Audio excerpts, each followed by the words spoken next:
नमस्कार साथियों, मैं हूं सिद्धांत। ओलंपिक स्टडी में आपका स्वागत है। दोस्तों, लेखपाल परीक्षा के अंतर्गत आज ये हमारा पहला वीडियो है। आप लोगों को बताया गया था कि 28 दिसंबर से क्लासेस स्टार्ट हो रही हैं। आज 28 दिसंबर है। इसके अंतर्गत आज हम पहला क्लास लेकर आए हैं, जो कि है आपका पर्यावरण एवं आपदा प्रबंधन विषय का। ये पूरे 10 मार्क्स का आपका रहने वाला है और साथ में एक विषय हम और लेकर चलेंगे, जो कि है आपका 5 नंबर का विज्ञान विषय। ठीक है, विज्ञान विषय को भी हम लोग साथ में लेकर चलने वाले हैं।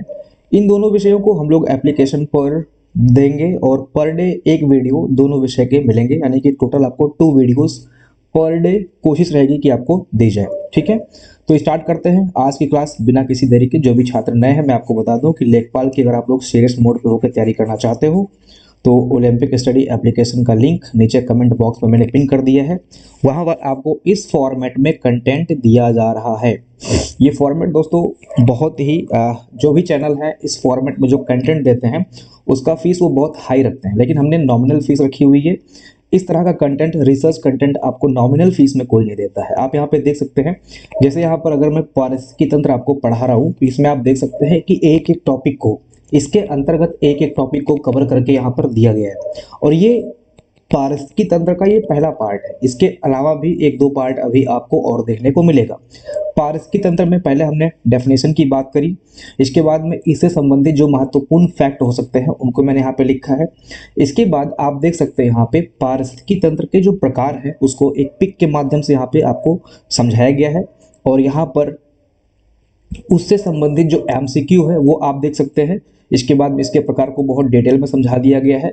इसके बाद में पारिस्थितिकी तंत्र यानी कि इकोसिस्टम के जो प्रमुख घटक है उसको यहाँ पर बताया गया है। जैविक, अजैविक, जिसमें आपके उत्पादक, उपभोक्ता और अपघटक आते हैं। अजैविक में कार्बनिक, अकार्बनिक, भौतिक आते हैं। तो इन सबों को यहाँ पर एक एक करके डिटेल में समझाया गया है। उपभोक्ता के भी 3 प्रकार होते हैं, प्राथमिक, गौड़, तृतीयक, उच्च मांसाहारी।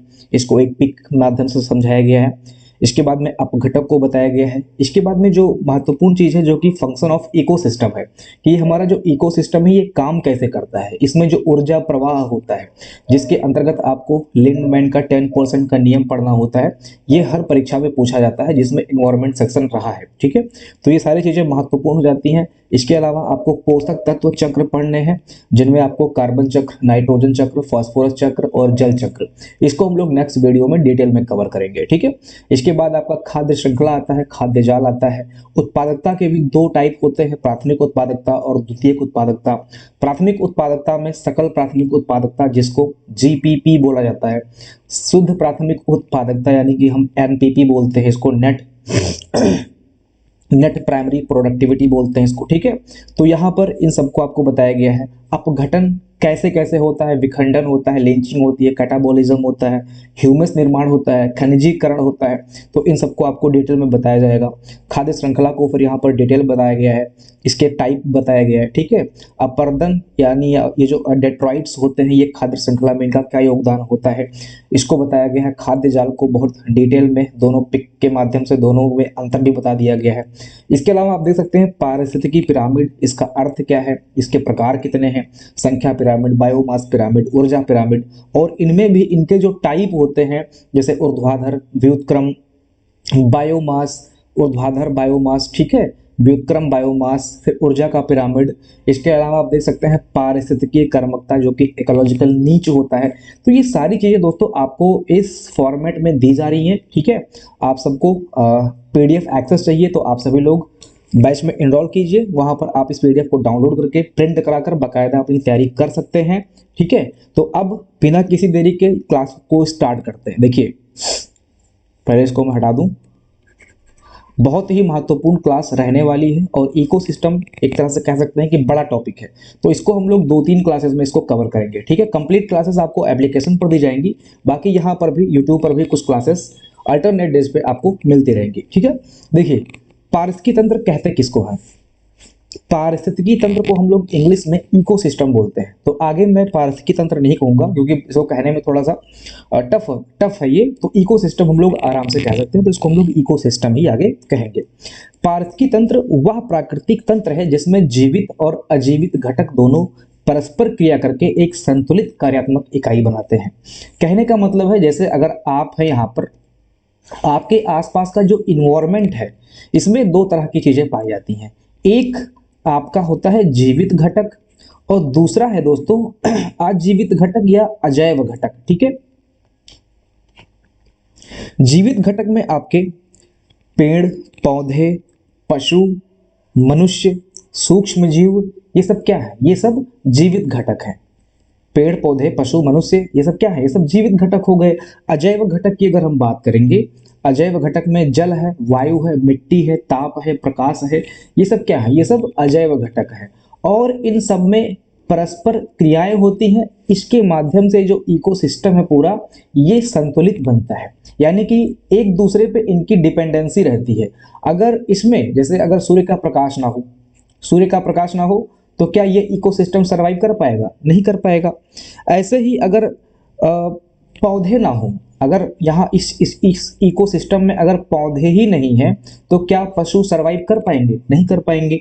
यानी कि इनमें आपस में परस्पर क्रिया होती है और इस क्रिया के माध्यम से ये इकोसिस्टम सर्वाइवल बनता है। ठीक है, तो ये एक दूसरे पर निर्भर है, कहने का मतलब यही है। और यही जो निर्भरता है ये सब मिलाकर क्या बनता है? इकोसिस्टम बनता है। ठीक है, अब आप एक चीज और समझ लें, यहाँ पर मैं इसको हटा देता हूँ। देखिए, इकोसिस्टम जो है दोस्तों ये इकोलॉजी शब्द से बना है। ठीक है, इकोसिस्टम इकोलॉजी शब्द से बना है। और प्रश्न बन सकता है परीक्षा में कि ये जो इकोलॉजी शब्द है ये किस भाषा से लिया गया है?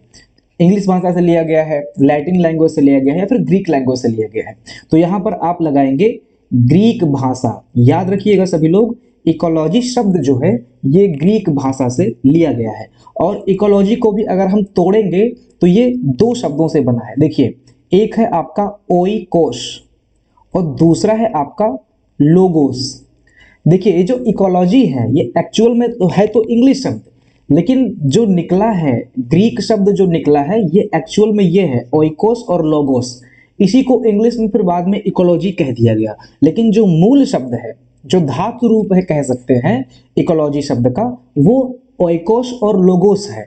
तो ओइकोस का मतलब होता है घर या निवास स्थान। ठीक है, और लोगोस का मतलब होता है अध्ययन या विज्ञान। यानी कि अगर हम शाब्दिक अर्थ की बात करें तो जीवों के घर का अध्ययन यानी कि पर्यावरण का अध्ययन एक तरह से क्या कहलाता है? इकोलॉजी कहलाता है। ठीक है, समझ गए सभी लोग? अब ये इकोलॉजी से संबंधित कुछ महत्वपूर्ण फैक्ट्स हैं। ठीक है, इनमें कुछ चीज़ों की चर्चा हम लोग आगे करेंगे, आगे वीडियो में सारी चीज़ों को अच्छे से एक्सप्लेन किया है। लेकिन जो सबसे महत्वपूर्ण चीज़ें हैं उसको मैंने ऊपर ही लिख दी हैं, ताकि एक बार जब आप ये वीडियो देख चुके होंगे तब जब आप बाद में इस पीडीएफ को ओपन करेंगे तो फटाक से जो महत्वपूर्ण चीज़ है वो आपको ऊपर ही दिख जाए। जैसे आप ये याद रखेंगे कि इकोसिस्टम शब्द का प्रयोग सर्वप्रथम किसने किया? ये परीक्षा में बनेगा। इकोसिस्टम का प्रयोग सर्वप्रथम किसने किया? ये शब्द का प्रयोग सर्वप्रथम किसने किया? तो इकोसिस्टम का प्रयोग सर्वप्रथम एजी टांसले ने किया। सिस्टम टांसले ऐसे इसको आप याद कर सकते हैं, आसान है। System Tansley, ecosystem Tansley. ठीक है, एजी टांसले आप आगे लगा लेंगे देख के मार्क्स ऑप्शन एग्जाम में। तो ये किया था 1935 में, ये भी आप लोग याद रखेंगे। 1935 में इकोसिस्टम शब्द का प्रयोग सर्वप्रथम एजी टांसले ने किया था। इसके बाद में दूसरा पॉइंट आपको याद रखना है, बहुत ही महत्वपूर्ण है। सबसे बड़ा पारिस्थितिकी तंत्र कौन सा है? सबसे बड़ा पारिस्थितिकी तंत्र कौन सा है? तो सबसे बड़ा पारिस्थितिकी तंत्र दोस्तों समुद्री पारिस्थितिकी तंत्र है। जैसे मैं आपको यहाँ पर दिखा दूं, पारिस्थितिकी तंत्र के प्रकार में आप देख सकते हैं, एक होता है प्राकृतिक पारितंत्र, ठीक है, जो नेचुरल होता है, और एक होता है मानव निर्मित पारितंत्र जो ह्यूमन मेड होता है, आर्टिफिशियल होता है। पारिस्थितिकी तंत्र यानी कि इकोसिस्टम दो टाइप का है, ऐसा कह सकते हैं। एक आपका नेचुरल इकोसिस्टम और दूसरा है आपका ह्यूमन मेड या आर्टिफिशियल इकोसिस्टम। प्राकृतिक पारितंत्र को दो तरह से डिवाइड किया गया है, एक आपका जलीय पारितंत्र और दूसरा है आपका स्थलीय। तो मैं यहाँ पे आपको समझाने के लिए एक सरफेस यहाँ पे ड्रॉ करता हूँ। ठीक है, सरफेस यहाँ पे ड्रॉ करता हूँ। तो आप सबको पता है पृथ्वी के सरफेस पे 71% क्षेत्र भूभाग पर 71% भूभाग पर क्या है? जल है। ठीक है, बाकी पर क्या है? भूमि है। तो यहां पर आप देख सकते हैं कि जो जल पारितंत्र है ये सबसे बड़ा क्षेत्र पृथ्वी का कवर करता है।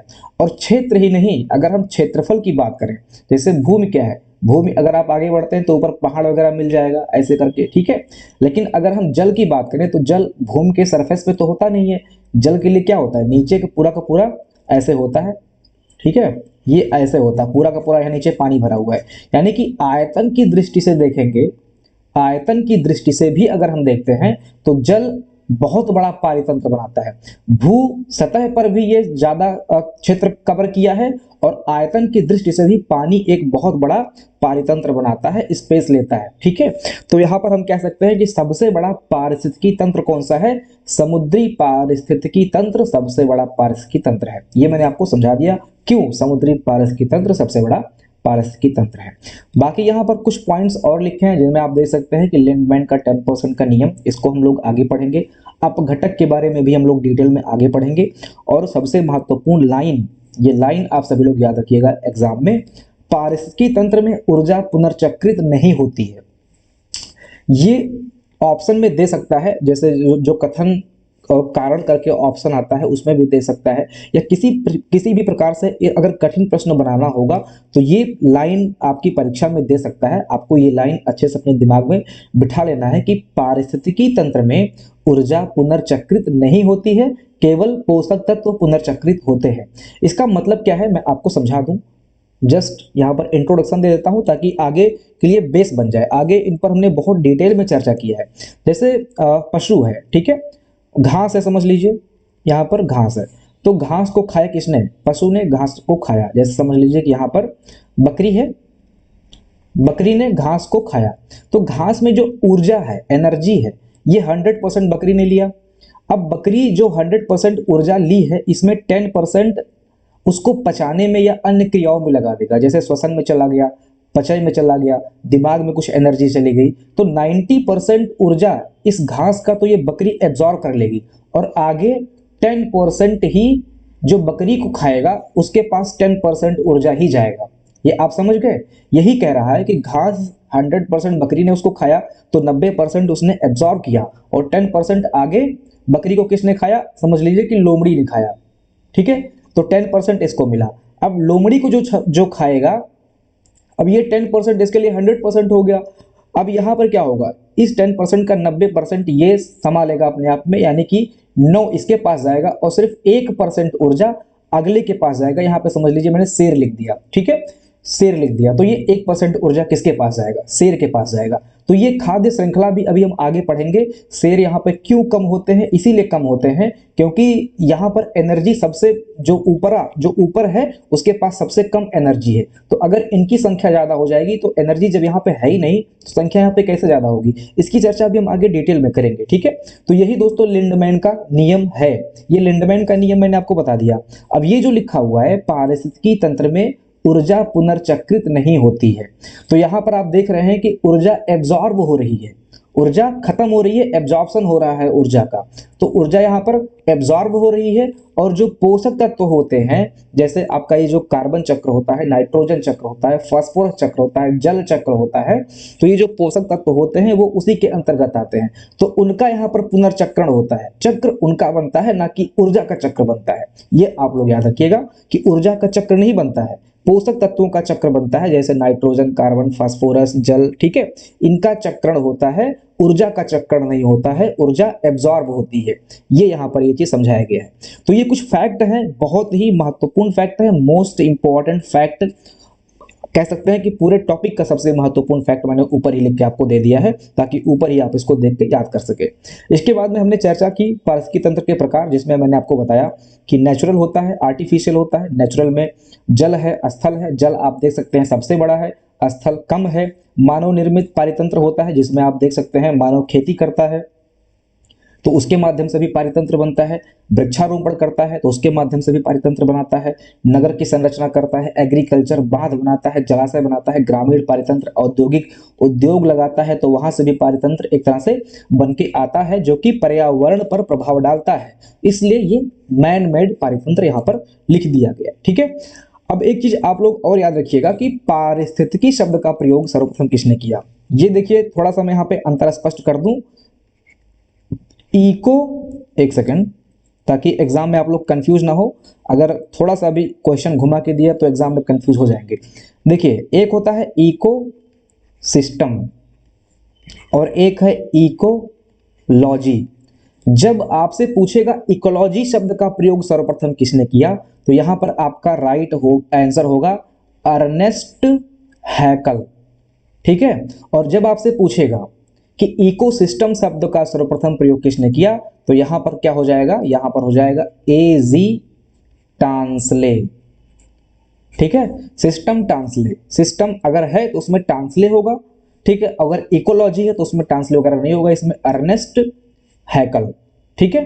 तो ये अंतर आप लोग समझ गए, इसको भी आप लोग नोट डाउन करते चले ताकि लास्ट टाइम में आप कंफ्यूज ना हो। इकोसिस्टम टांसले और इकोलॉजी का अर्नेस्ट हैकल, ये आप समझ गए। ठीक है, इकोलॉजी और इकोसिस्टम। अब ये जो मैंने आपको डेफिनेशन यहाँ पे समझाया उसको मैंने यहाँ पे लिख दिया है, ताकि आप लोग नोट्स बनाना चाहें तो आप लोग नोट्स में लिख सकते हैं। स्थलीय में आपका वन है, घास है, भूमि है, टुंड्रा वन है। जल में आपका समुद्र वगैरह हो गया, तालाब, झील, नदी, ये सब हो गए। मानव निर्मित में कृषि क्षेत्र, उद्यान, बाग, बगीचा, एक्वेरियम, शहर, औद्योगिक क्षेत्र, ये हो गया। अब जो सबसे महत्वपूर्ण है उसको आप लोग देखिए, ये सबसे इंपॉर्टेंट है, मोस्ट इंपॉर्टेंट। ठीक है, चलिए देखिए इसको समझते हैं फटाफट। एक सेकंड,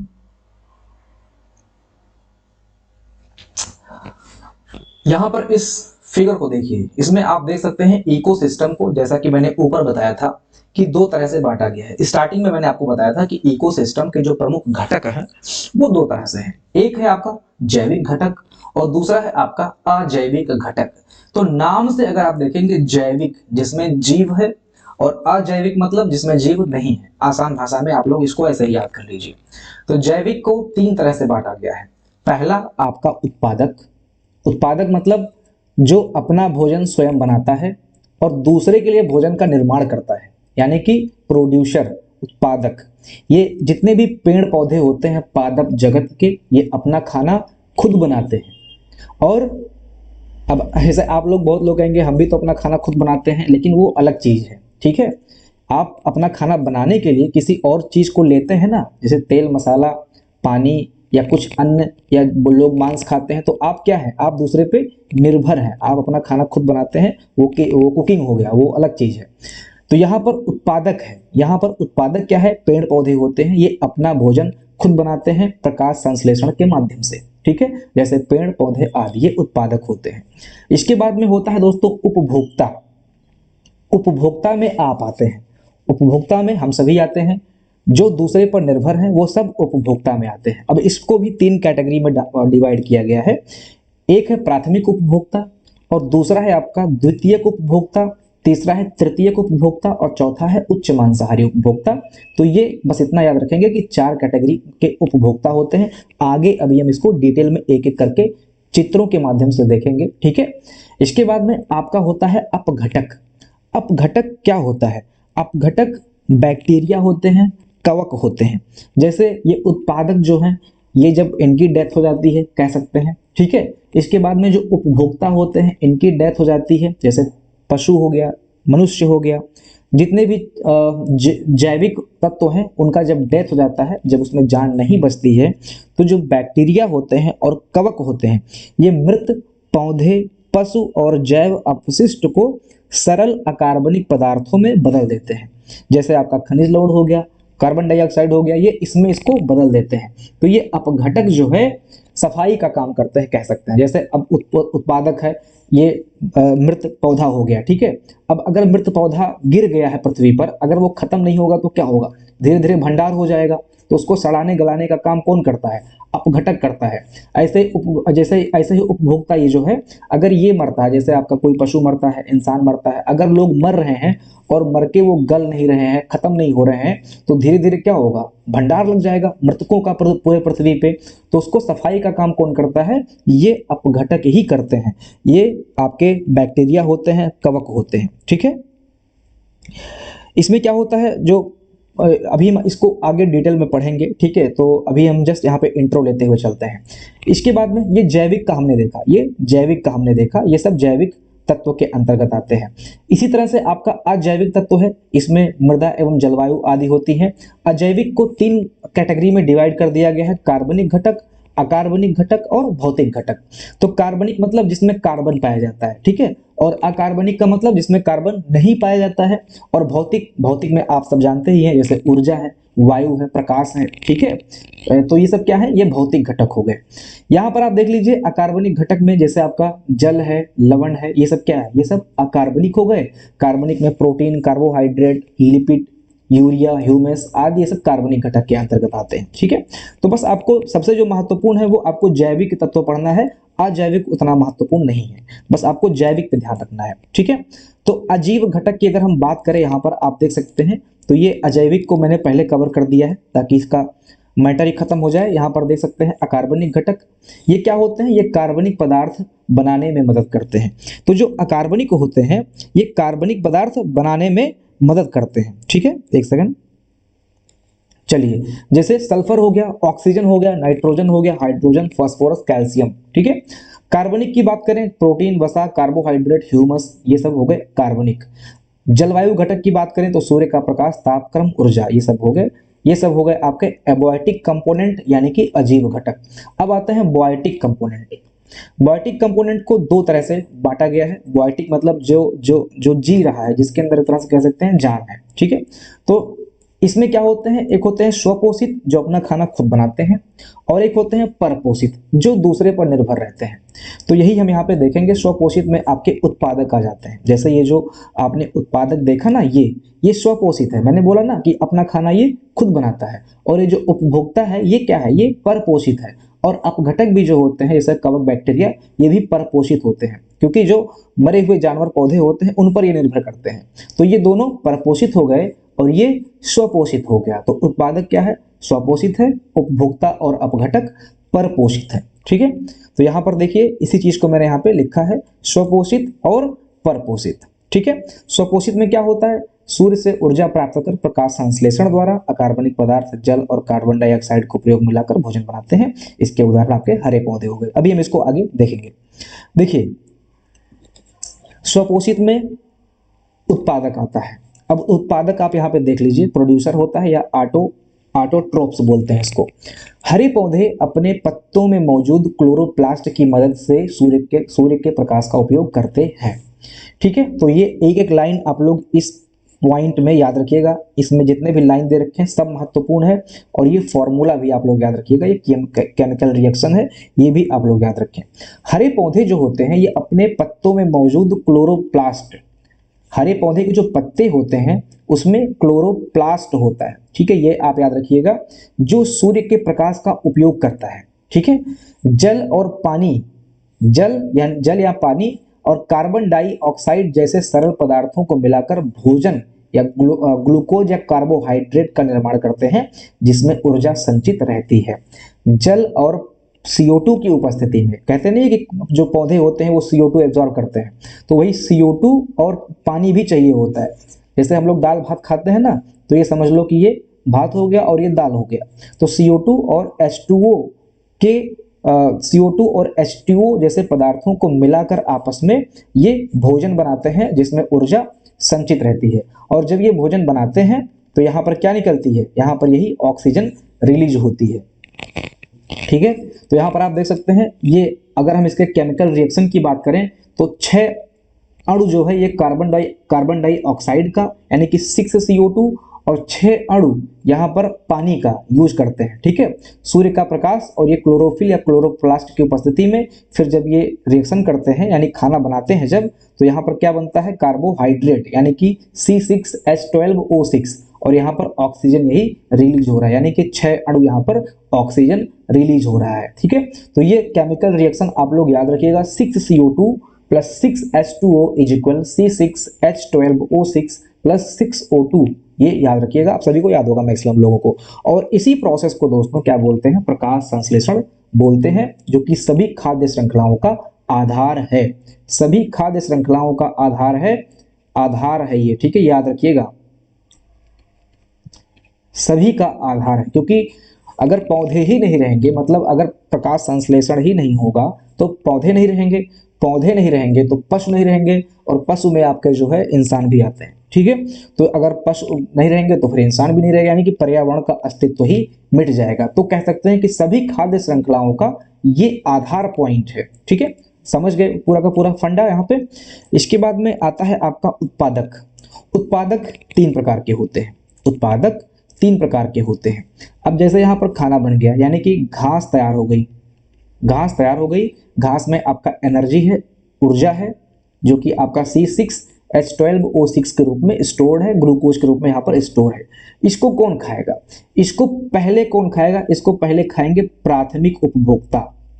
इसको पहले नंबर पे खाएंगे प्राथमिक उपभोक्ता, इनको बोलते हैं। तो जो घास खाते हैं उसको हम लोग प्राथमिक उपभोक्ता बोलते हैं। ठीक है, ये शाकाहारी जीव भी कहलाते हैं। जैसे जब जो मांस खाएगा वो मांसाहारी हो गया, लेकिन जो घास खाएगा वो शाकाहारी जीव कहलाएगा। तो ये प्राथमिक उपभोक्ता होते हैं। जैसे आप यहाँ पे देख सकते हैं, ये घास है, प्राथमिक उपभोक्ता यहाँ पे है। तो इस घास को किसने खाया? टिड्डी ने खाया, टिड्डी ने घास खा लिया। इसके बाद में गाय भी घास खाती है, बकरी भी घास खाती है, घोड़ा भी क्या खाता है? घास ही तो खाता है। तो ये सब क्या है? ये सब प्राथमिक उपभोक्ता के अंतर्गत आते हैं। ठीक है, इसके बाद में आते हैं गौण उपभोक्ता, जिसको हम लोग कहते हैं द्वितीयक उपभोक्ता। ठीक है, ये सारे के सारे प्राथमिक उपभोक्ता हो गए। अब आते हैं इसके बाद गौण उपभोक्ता, जो शाकाहारी जंतुओं या प्राथमिक उपभोक्ताओं को भोजन के रूप में प्रयोग करते हैं। जो गौण उपभोक्ता होते हैं, ये याद रखिएगा, जो गौण उपभोक्ता होते हैं ये शाकाहारी जंतुओं, अब इनमें से कोई जरूरी नहीं कि सभी को खा लेंगे ये, लेकिन टिड्डी जो सबसे छोटी होती है ना, उसको वो खा सकते हैं। जैसे आपका ये चिड़िया हो गई, जैसे ये चिड़िया हो गई, चिड़िया क्या है? ये टिड्डी को खा जाती है और टिड्डी घास को खाता है। ठीक है, तो यहाँ पर इसके बाद में मेढक हो गया, मेढक हो गया, कीट पतंगे हो गए, मछली हो गई, ये सब क्या है? ये सब गौण उपभोक्ता कहलाते हैं। गौण उपभोक्ता आप यहाँ पे देख सकते हैं, उपभोक्ताओं को भोजन के रूप में प्रयोग करते हैं।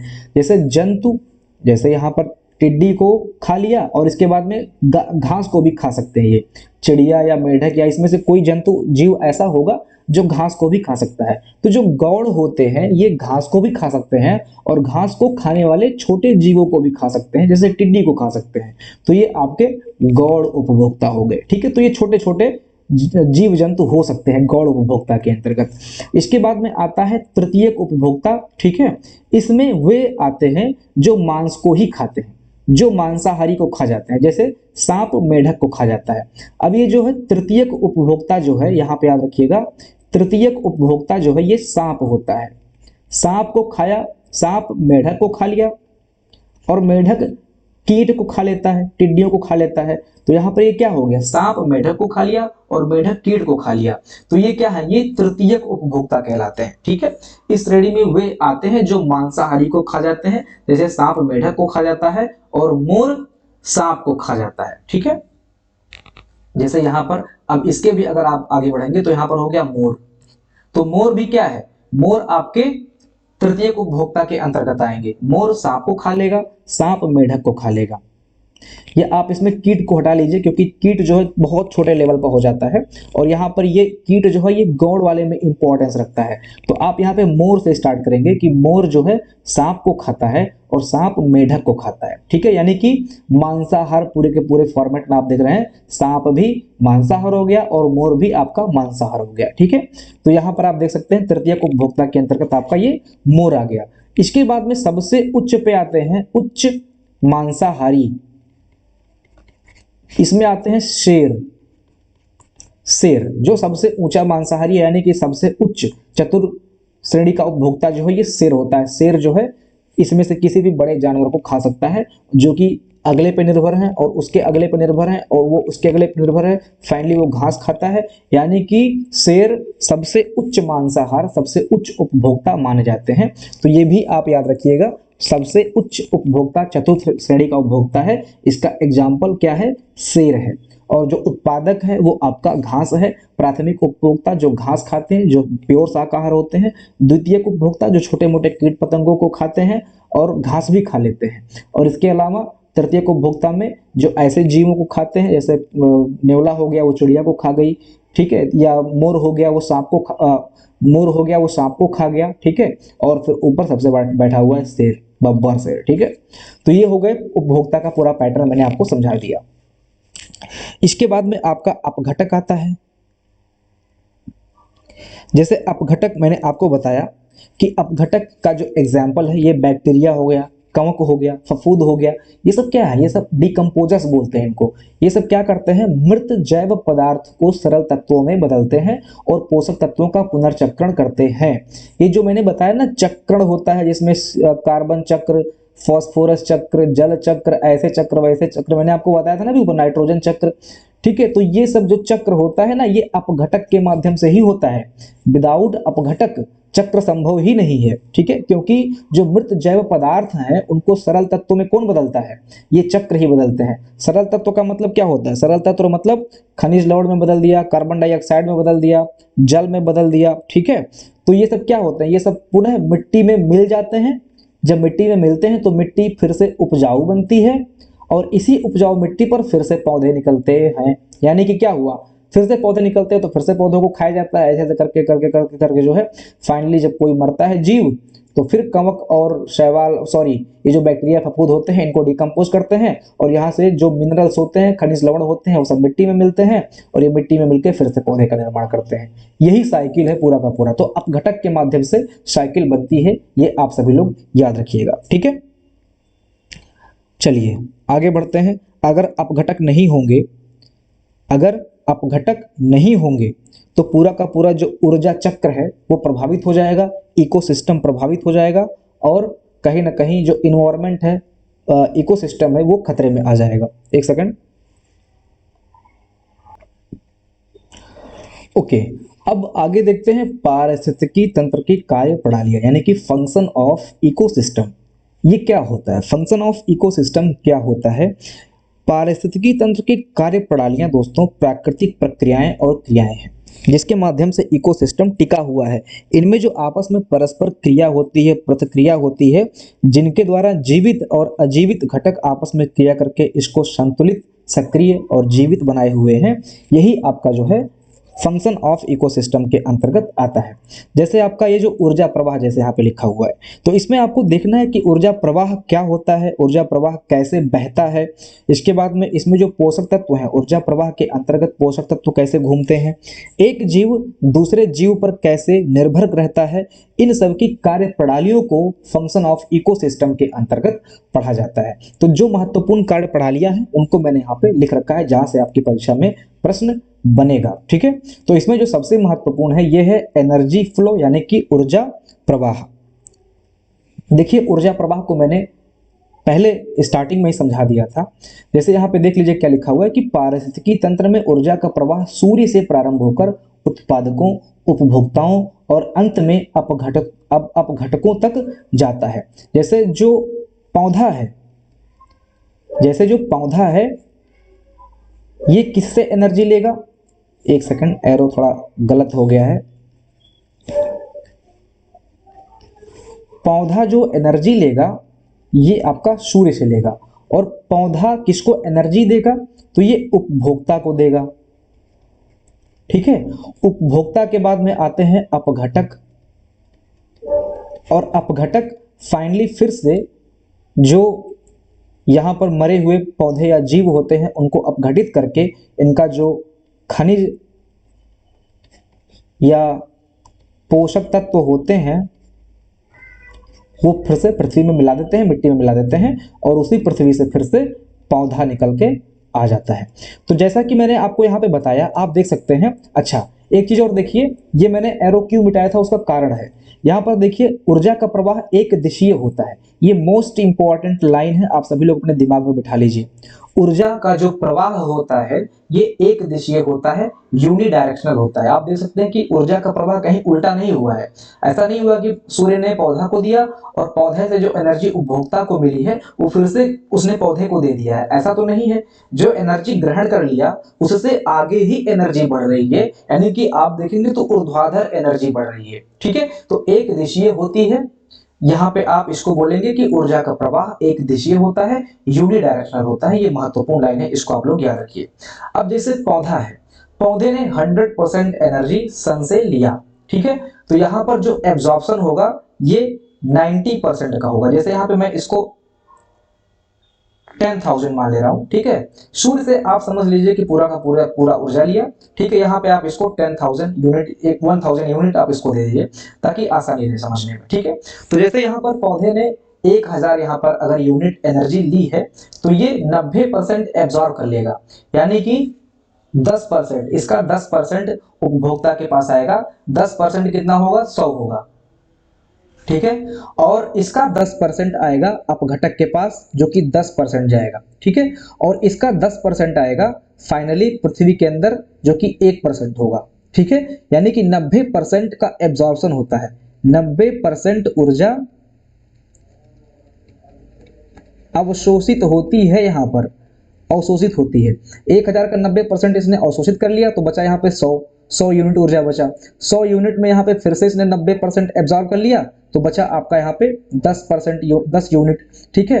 10 में इसने फिर से 90% एब्जॉर्ब कर लिया, तो यहाँ पे बचेगा 1 यूनिट, ठीक है। तो इस तरह से आप देख सकते हैं ये ऊर्जा आगे की दिशा में बढ़ रही है और एक दिशा में बढ़ रही है, और इसका पुनर्चक्रण नहीं होता है। ऊर्जा फाइनली खत्म हो जाता है और यह फाइनली यहाँ पर जो है मिट्टी तक पहुंचता है, मिट्टी तक ये पोषक तत्व वगैरह पहुंचाता है, ठीक है। आप इसको ऐसे देख लीजिए। इसी को दोस्तों लिंडमैन का नियम बोलते हैं। ये जो 10% 90% का मैटर है, इसको खोजा किसने था? तो लिंडमैन ने इसको खोजा था, तो लिंडमैन का नियम इसको बोल देते हैं। किसी भी पोषण स्तर से अगले स्तर तक केवल ऊर्जा 10% स्थानांतरित होती है, शेष ऊर्जा ऊष्मा के रूप में नष्ट हो जाती है। ये जो आप 90% एब्जॉर्ब की बात हो रही है ना, तो ये नष्ट हो जाती है। ऊर्जा कभी नष्ट नहीं होती है, कहीं ना कहीं एनवायरमेंट में ये घूमती रहती है। आप इसको ऐसा समझ लीजिए, ठीक है। इसके बाद में जैसे सूर्य से घास, घास से हिरण, ये सारी चीजें मैंने आपको ऑलरेडी बता दी हैं। इसके बाद में हम आते हैं पोषक तत्व चक्र पे। तो पोषक तत्व चक्र में क्या है? पोषक तत्वों का जीवों और पर्यावरण के बीच निरंतर आवागमन पोषक तत्व चक्र कहलाता है। इसमें जो मुख्य चक्र बनते हैं, ये कार्बन चक्र, नाइट्रोजन चक्र, फास्फोरस चक्र और जल चक्र बनते हैं। इन सभी चक्रों के बारे में हम लोग नेक्स्ट वीडियो में डिटेल में देखेंगे और बहुत अच्छे से समझेंगे, क्योंकि यहां से परीक्षा में प्रश्न दोस्तों 1 आध नंबर का पूछ सकता है। तो ये चक्र सारे महत्वपूर्ण हैं, इसलिए इसको एक सेपरेट वीडियो में आपको कराया जाएगा। तो भूमिका बस देख लेते हैं, यहाँ पे बहुत ज्यादा इसके डेप्थ में आज नहीं जाएंगे। तो यहाँ पर भूमिका जो है, ये मृदा की उर्वरता बनाए रखते हैं, पोषक तत्वों की कमी को रोकते हैं और पारिस्थितिकी संतुलन को बनाए रखते हैं। ऊर्जा प्रवाहित होती है लेकिन पोषक तत्व पुनर्चक्रित होते हैं, ये आप याद रखिएगा। बता रहा हूं, कई बार बता चुका हूं, ऊर्जा प्रवाहित होती है लेकिन पोषक तत्व पुनर्चक्रित होते हैं। ये मोस्ट इंपॉर्टेंट, परीक्षा में अत्यंत महत्वपूर्ण कथन है, ठीक है। इसके बाद में खाद्य श्रृंखला और खाद्य जाल आता है। खाद्य श्रृंखला देख सकते हैं आप यहाँ पे, जीवों के बीच भोजन ऊर्जा का क्रमिक स्थानांतरण। जैसे घास को खाया टिड्डा ने, टिड्डा को खाया मेढक ने, मेढक को खाया सांप ने और सांप को खाया आपने, आपके बाज ने। तो ये क्या है? ये खाद्य श्रृंखला बन रहा है, ठीक है। और यहाँ पर खाद्य जाल है। खाद्य जाल ये अनेक खाद्य श्रृंखलाओं को मिलकर खाद्य जाल बनता है। अभी इसको हम आगे डिटेल में और पढ़ने वाले हैं। इसके टाइप भी होते हैं, ठीक है, और पिक के माध्यम से आगे डिटेल में इसको अच्छे से समझाया गया है, वहां पर आप अच्छे से समझ पाएंगे। तो अभी आप इसको समझ लीजिए कि कई खाद्य श्रृंखलाओं को मिलकर खाद्य जाल बनता है, ठीक है। आगे है आपका उत्पादकता, जो कि है प्रोडक्टिविटी। ये उत्पादकता यहाँ पर एक सेपरेट इकोसिस्टम जो फंक्शन है इसके अंतर्गत रखा गया है। फंक्शन ऑफ इकोसिस्टम के अंतर्गत उत्पादकता को सेपरेट रखा गया है, क्योंकि ये क्या है? ये आधार है पूरे इकोसिस्टम का। तो यहाँ पर फंक्शन ऑफ इकोसिस्टम के अंतर्गत उत्पादकता को भी रख दिया गया है। इसमें होते हैं आपके प्राथमिक उत्पादकता और एक होते हैं द्वितीयक उत्पादकता। ये जो सकल प्राथमिक उत्पादकता है, और यहाँ पर आप शुद्ध प्राथमिक उत्पादकता देख सकते हैं, ये सकल प्राथमिक उत्पादकता को बोलते हैं ग्रॉस प्राइमरी प्रोडक्टिविटी, और ये होता है नेट प्राइमरी प्रोडक्टिविटी। सकल यानी कि जीपीपी होता है पौधों द्वारा बनाया गया कुल भोजन। इसमें पौधों की स्वयं की जरूरत की ऊर्जा भी शामिल होती है। इसमें जो है पौधों की स्वयं की जरूरत की ऊर्जा भी शामिल होती है। और जो आपका शुद्ध होता है, ये पौधों द्वारा बनाया गया वह भोजन जो श्वसन में खर्च ऊर्जा घटाने के बाद बचता है। कहने का मतलब दोस्तों यही है, ये जो एनपीपी है ना, ये आगे के जो शाकाहारी जीव होते हैं, यही उनके लिए मौजूद होता है। जो नेट प्राइमरी प्रोडक्टिविटी है। यही ऊर्जा, यही एनर्जी जो है ये शाकाहारियों को मिलती है। और ये जो सकल प्राथमिक उत्पादकता है, जैसा कि मैंने ऊपर बताया, ये पूरा का पूरा इसमें जो एनर्जी एब्जॉर्ब कर रहा है पौधा, जैसे मैंने बताया 90% एब्जॉर्ब कर लेता है ना, तो ये 90% और 10% को मिलाकर है। ये सकल मतलब कुल, टोटल। तो यहाँ पर ये कुल हो गया, और ये वो जो अवशोषित किया हुआ ऊर्जा है उसको हटाने के बाद जो शाकाहारियों को मिलता है ये एनपीपी होता है। तो एनपीपी इज इक्वल यानी कि सकल माइनस श्वसन ऊर्जा। ये जो श्वसन में घटता है ना, जो श्वसन पौधे करते हैं, यानी कि ग्रॉस में से अगर हम श्वसन को घटा देते हैं तो यही एनपीपी बचता है। ठीक है, इसको हम ऐसे लिख सकते हैं, जीपीपी यानी कि कुल ऊर्जा इज इक्वल एनपीपी प्लस श्वसन टोटल। ये भी फार्मूला बन के आता है। इसी को अगर आप आगे पीछे करेंगे तो वो मिल जाएगा। तो ठीक है, इसको मैंने अच्छे समझा दिया है उत्पादकता के बारे में, आप सभी लोग समझ भी गए होंगे, इसमें कोई बहुत बड़ी बात नहीं है। आगे बढ़ते हैं, अपघटक को समझ लीजिए, ये महत्वपूर्ण है।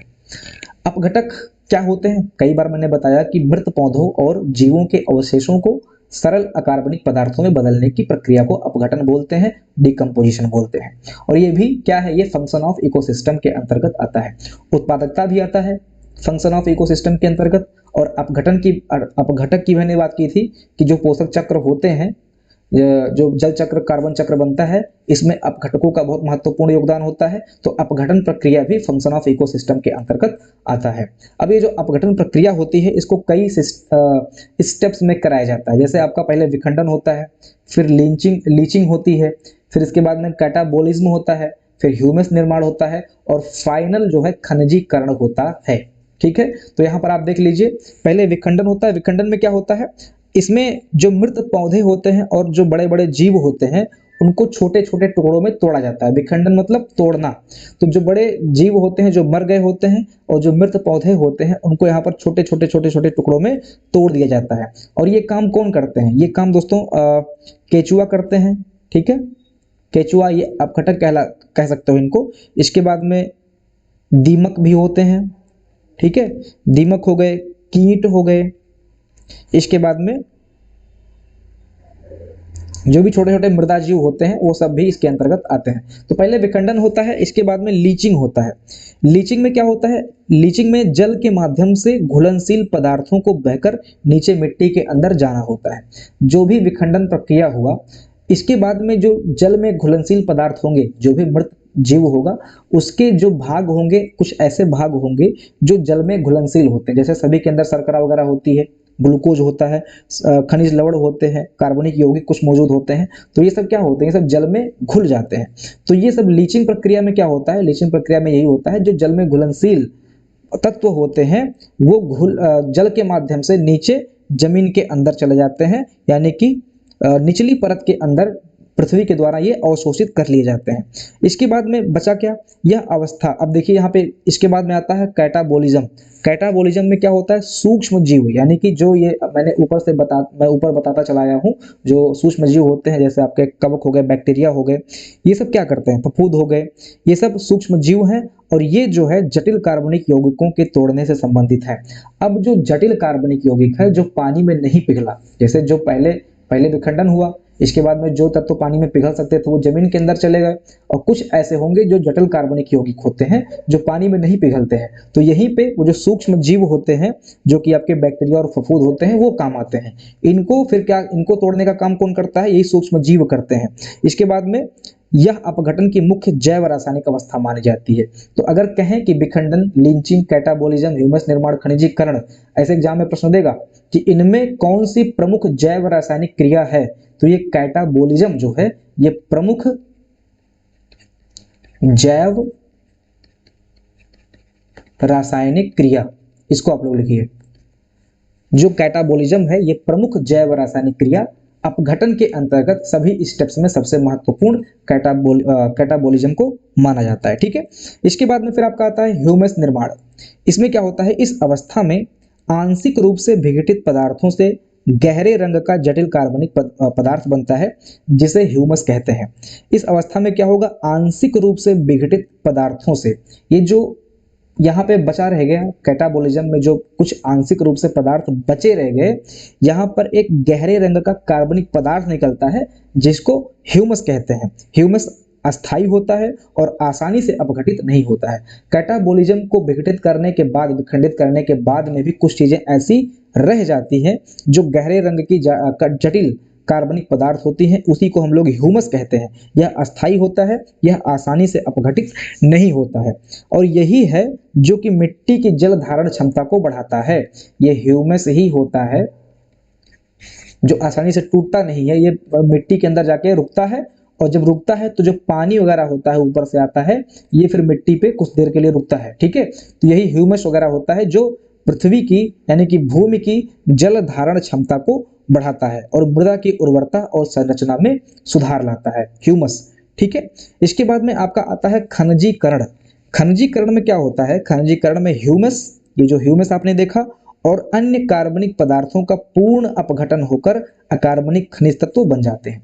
यानी कि सबका कुछ बचता नहीं है, यहाँ पर सबका यहाँ पर जो है पूर्ण अपघटन हो जाता है और अकार्बनिक खनिज तत्व बनते हैं। ठीक है, इसमें आपके जो है नाइट्रोजन से नाइट्रेट बन जाते हैं। अगर नाइट्रोजन तत्व है तो उससे नाइट्रेट बन जाता है, फास्फोरस तत्व है तो उससे फॉस्फेट बन जाता है, और सल्फर तत्व है तो उससे सल्फेट बन जाता है। ठीक है, और ये खनिज तत्व पौधे के द्वारा अवशोषित किए जाते हैं, और यही अवस्था पोषक तत्वों को पुनः जैवमंडल में उपलब्ध कराती है। यानी कि फिर से खनिज तत्व के माध्यम से जब पौधे उगते हैं तो फिर से वो जैवमंडल में आ जाते हैं। ठीक है, तो ये सारी चीजें आपने देख ली। अब आगे बढ़ते हैं, है खाद्य श्रृंखला, और खाद्य श्रृंखला के प्रकार, ये सारी चीजें हम लोग देखते हैं। खाद्य श्रृंखला में मैंने आपको बताया था किसी भी पारिस्थितिकी तंत्र में सभी जीव भोजन प्राप्त करने के लिए प्रत्यक्ष या अप्रत्यक्ष रूप से एक दूसरे पर निर्भर हैं।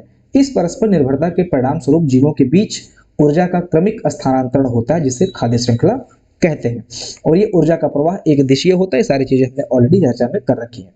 खाद्य श्रृंखला के प्रकार में अगर हम देखें यहाँ पर चराई खाद्य श्रृंखला, यह होता है खाद्य श्रृंखला जीवित हरे पौधे से प्रारंभ होकर शाकाहारी, मांसाहारी तथा अंत में शीर्ष मांसाहारी तक पहुंचती है। तो ये चराई खाद्य श्रृंखला यानी कि ग्रेजिंग, खाने वाली की जो बात होती है वो ग्रेजिंग के अंतर्गत आ गया। और जब मर जाते हैं, मतलब ये खाने वाने के बाद जब इनकी जिंदगी खत्म हो जाती है, मर जाते हैं, तो ये डेट्राइट्स खाद्य श्रृंखला आती है। जो लास्ट वाला देखा ना आपने, ये अपघटन वाला, तो इसमें भी एक तरह से खाद्य श्रृंखला बनती है। इसके बहुत डिटेल में आपको नहीं जाना है। ठीक है, इसमें आप देख सकते हैं मृत पौधे या कचरा, इसको कौन खाता है? ये इसको भी कीट खाते हैं। मतलब जो मृत जीव होते हैं उनको भी कीट खाते हैं, और कीट को मेढक खाता है, और मेढक को फिर सांप खाता है। तो एक तरह से क्या हो रहा है, जो मृत जीव पौधे हैं उनसे भी एक खाद्य श्रृंखला स्टार्ट हो जाती है। ठीक है, जैसे शाकाहारी यानी कि जो क्या बोलते हैं, जो प्राथमिक उत्पादक है, यानी कि जो घास वगैरह है,